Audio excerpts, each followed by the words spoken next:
सोमवार का दिन सप्ताह के कामकाज का पहला दिन और शेयर बाजार के लिए ये ब्लैक मंडे साबित होता दिख रहा है। बॉम्बे स्टॉक एक्सचेंज में 2,500 से अधिक अंकों की गिरावट देखने को मिल रही है और निफ्टी में भी लगभग 700 से अधिक अंकों की गिरावट देखने को मिल रही है। निवेशकों के 10 लाख करोड़ रुपए डूब गए हैं। क्या ये आंशिक है, कुछ दिनों के लिए है, या फिर लॉन्ग टर्म पर भी शेयर बाजार पर प्रभाव पड़ने वाला है? इन सभी विषयों पर बात करने के लिए हमारे साथ बाजार विशेषज्ञ एपी शुक्ला जी हैं। सर, आज तो ब्लैक मंडे साबित होता दिख रहा है। क्या वजह मानते हैं इतनी ज़्यादा गिरावट, निवेशकों का इतना नुकसान? ये जो है ग्लोबल मार्केट का असर है, पर्टिकुलरली अमेरिका और जापान का। आपने देखा होगा कि उनका जो डेटा आया है, जो हम बोलते हैं उनके जॉबलेस डेटा या जॉब डेटा आता है, तो उसमें जॉबलेस ज़्यादा हैं कंपेयर टू कि जॉब क्रिएशन जो हुआ है। तो उससे क्या होता है कि गवर्नमेंट के खजाने पे बोझ पड़ता है। उनके यहाँ सोशल सिक्योरिटी सिस्टम है, तो अगर बेरोज़गार हैं तो उनको अच्छे खासे पैसे देने पड़ते हैं उनके लाइवलीहुड के लिए।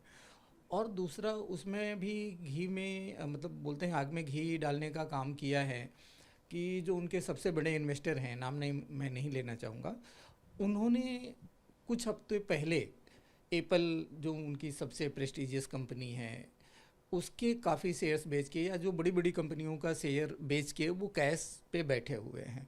वो भी न्यूज़ जैसे ही मार्केट में आई तो यहाँ भी मार्केट में घबराहट हुई और अपना भी मार्केट टॉप पे था। और सभी लोग वैल्यूएशन या ये सब बातें कर रहे थे कि भाई अपने मार्केट में भी करेक्शन ड्यू है चीज़ें हैं। तो वो एक जो ग्लोबल न्यूज़ को पकड़ के हमारे मार्केट ने भी उसको फॉलो किया। और आज आप देख रहे हैं कि करीब 750 पॉइंट निफ्टी अभी प्रेजेंटली डाउन है और 2500 से ज़्यादा बीएसई डाउन है। और particularly mid cap, small cap, even large cap में भी काफ़ी बिकवाली देखने को मिल रही है। बट मेरा, जैसे आपका क्वेश्चन था कि ये शॉर्ट टर्म के लिए है या लॉन्ग टर्म के लिए, बाज़ार में घबराहट तो है और एक प्रॉफिट बुकिंग के लिए भी लोगों को न्यूज़ चाहिए था कि किस पॉइंट पे हमें करना है, और वो पॉइंट मिला। और आप देखेंगे कि पिछले वीक से ही मार्केट में थोड़ा सा सेल बना हुआ है, तो बहुत ज़्यादा बाइंग नहीं दिख रही थी और सेलिंग ज़्यादा दिख रहा था। पर हमारा इंटरनल जो है इन्वेस्टर, जो डोमेस्टिक इन्वेस्टर्स हैं, उनका फंड फ्लो बना हुआ है। करीब आप देखेंगे कि एवरेज में 1200 से 1500 करोड़ का बाइंग, डिलीवरी बाइंग, हमारे जो लोकल इन्वेस्टर्स हैं, इंडिविजुअल हों, हमारे कॉरपोरेट्स हों, हमारे म्यूचुअल फंड्स हों, इनकी बाइंग बनी हुई है। तो मेरा ये मानना है कि ये गिरावट बहुत दिन तक नहीं चलेगी। रीज़न ये है कि हमारी इकोनॉमी बहुत ही मजबूत है और हमारा डोमेस्टिक सेविंग्स जो है उसका पैसा लगातार मार्केट में फ़्लो बना हुआ है। तो उसके वजह से हमारे मार्केट में बहुत ज़्यादा असर नहीं पड़ेगा। लेकिन एक कहावत ऐसा है ना कि अगर पड़ोसी के घर में डेथ हुआ है तो आप अपने घर में लाउड स्पीकर नहीं बजा सकते हो। तो हम भी वही फॉलो कर रहे हैं कि पूरे विश्व के मार्केट में घबराहट है। और आप देख रहे हैं कि जापान वगैरह काफ़ी तेज़ से नीचे आए हैं, 10-10, 12-12% की उनकी गिरावट है। यूएस में भी बहुत तेज़ से गिरावट आई है मार्केट में। तो अब जो है मार्केट, हमारा भी मार्केट उनको फॉलो कर रहा है, लेकिन बहुत दिनों तक फॉलो करेगा ऐसा मुझे नहीं लगता है। सर, एक जियोपॉलिटिकल मुद्दा भी है। जिस प्रकार से मिडिल ईस्ट में तनाव की स्थिति देखने को मिल रही है, इजराइल और ईरान के बीच तनाव की स्थिति देखने को मिल रही है, लेबनान की तरफ से हमले हो रहे हैं इसराइल की तरफ, अमेरिका ने अपनी ट्रूप्स मिडिल ईस्ट की तरफ भेज दिए हैं। इससे तो दुनिया अछूता नहीं रह सकता जब भी किसी दो देशों के बीच युद्ध होगा। तो उसका कितना असर बाजार पर पड़ेगा? आप देखेंगे कि पहले भी जो अफ़गानिस्तान का वार था बहुत टाइम तक चला। यूक्रेन का वार को हमने डिस्काउंट कर लिया, अभी तक वार चालू है।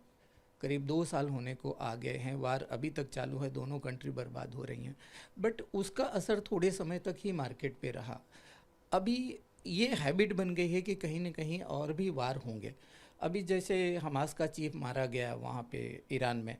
ईरान हमारा मित्र देश है और अगर वहाँ पे वार होता है तो हमारे ऊपर भी फ़र्क पड़ेगा, क्योंकि हम आयल के सबसे बड़े, ऑलमोस्ट सबसे बड़े इंपोर्टर हैं ईरान से। हमारी दोस्ती भी है उनके साथ में, अच्छे रिलेशंस है, और यूएस से भी हमारे रिलेशंस हैं।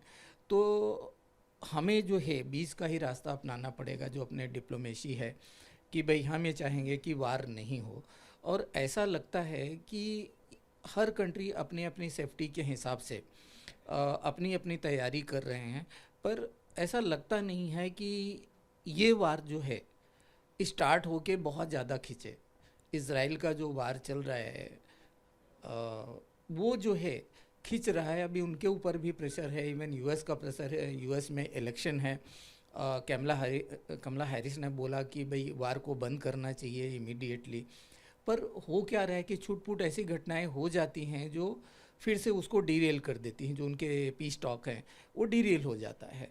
तो मुझे नहीं लगता है कि ईरान भी ऐसी स्थिति में है कि कोई बड़ा वार झेल सके। उनके ऊपर भी बहुत सारे सैंक्शंस लगे हुए हैं, तो मुझे नहीं लगता है, छूट-फूट घटनाएं हो सकती हैं, बट वार मेजर लेवल पे हो ऐसा लगता नहीं है। सर, डोमेस्टिक फैक्टर्स की बात करें तो कहीं न कहीं इस बार मानसून अच्छा होता दिख रहा है।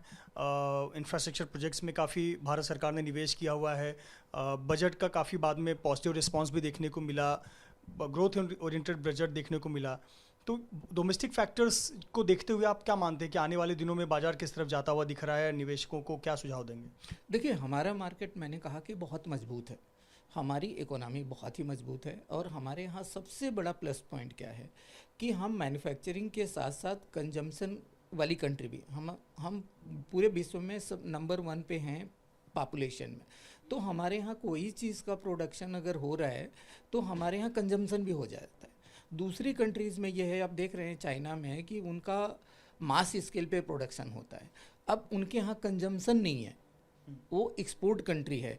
तो जब वहाँ से उनके माल बनते हैं लेकिन उनके यहाँ बायर नहीं है अभी पूरे विश्व में लोगों ने ऑलमोस्ट ऐसा कह लीजिए कि अभी चाइना से माल खरीदना बंद कर दिया है या कम कर दिया है। तो अभी उनकी इकोनॉमी बहुत ख़राब है, थोड़ा थोड़ा रिवाइव उन्होंने अपने इंटरेस्ट कम किए, बहुत सारे इंडस्ट्री को वो जो है बूस्टअप करने के लिए कुछ ना कुछ इंसेंटिवाइज कर रहे हैं कि इकोनॉमी सुधरे, लेकिन ऐसा बहुत सुधार नहीं दिख रहा है।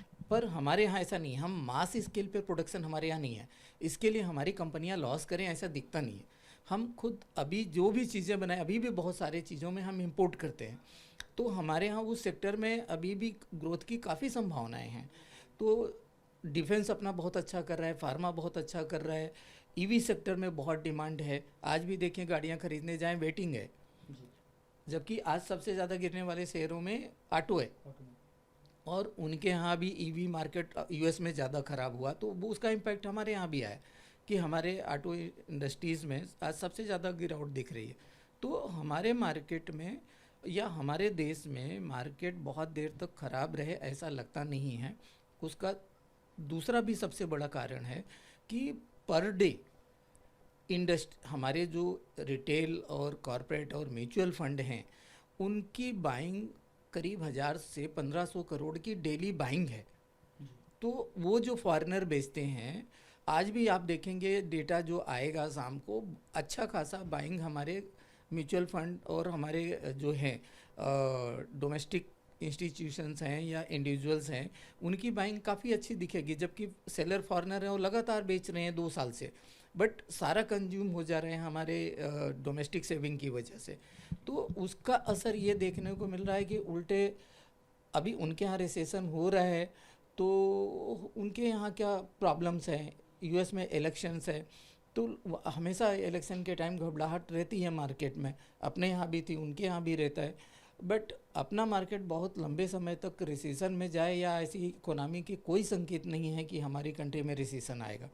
उनके यहाँ हो सकता है, हम अछूते नहीं रह सकते हैं, हमारा एक्सपोर्ट वगैरह भी प्रभावित होगा, हमारा आईटी इंडस्ट्री को फ़र्क पड़ेगा अगर रिसेशन आता है उन लोगों के यहाँ पे, बट मार्केट पे बहुत ज़्यादा इम्पैक्ट पड़े रोज़ इसी तरह से हो ऐसा असर दिखाई नहीं देता। छोटे निवेशकों को, लॉन्ग टर्म इन्वेस्टर को क्या सलाह देंगे? हम यही देंगे उनको कि अगर उनको 100 रुपये मार्केट में इन्वेस्ट करने हैं तो 25 रुपये अभी इन्वेस्ट करिए, फिर मार्केट में अगर नीचे आता है तो 25 रुपये और करिए, रुक रुक के करिए, एक साथ पूरा इन्वेस्टमेंट मत करिए। अपने ग्रोथ स्टोरी बहुत लंबी है, अपने यहाँ ग्रोथ की कोई कमी नहीं है, कंजम्पशन की कोई कमी नहीं है, और हमारा देश आगे बढ़ रहा है, हमारी इंडस्ट्रीज़ बहुत अच्छा कर रही हैं। तो हमारे देश में तरक्की की अपार संभावनाएं हैं, तो हमें डरना नहीं चाहिए। बहुत बहुत धन्यवाद हमसे बात करने के लिए बाजार विशेषज्ञ एपी शुक्ला जी, जिन्होंने एक वाक्य में आज की पूरी घटना का सारांश दे दिया कि जब पड़ोसी के घर पर मौत हो तो लाउड स्पीकर अपने घर में नहीं बजाए जाते। लगभग वही बाजार की हालत है। अंतर्राष्ट्रीय फैक्टर हैं जिसके चलते आज बाजार में गिरावट देखने को मिली, लेकिन जिस प्रकार से हमारी डोमेस्टिक सिचुएशन है वो काफ़ी मजबूत है, हमारे देश की अर्थव्यवस्था मजबूत है और इसीलिए बहुत ज़्यादा दिनों तक जो आज की स्थिति है वो आने वाले दिनों में नहीं रहेगी। कैमरामैन धर्मेंद्र पांडे के साथ Mrityunjay Singh, ABP news, Mumbai. For exclusive and insightful videos, subscribe to our new channel ABP Live Premium.